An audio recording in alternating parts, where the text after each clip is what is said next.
1 Kings 13. The man of God from Judah. By the word of the Lord, a man God came from Judah to Bethel.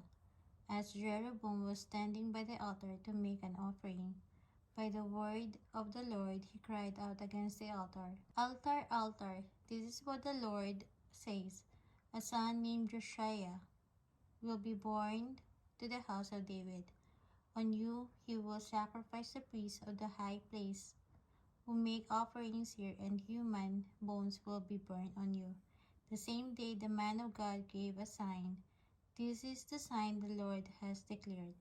The altar will be split apart, and the ashes on it will be poured out."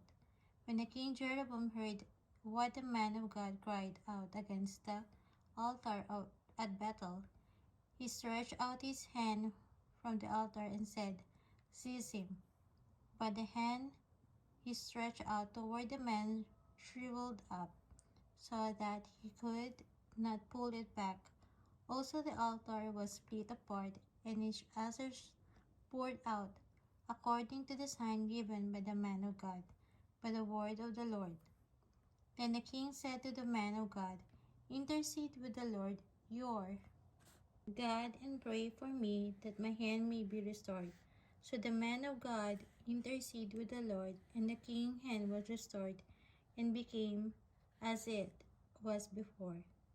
The king said to the man of God, "Come home with me for a meal, and I will give you a gift."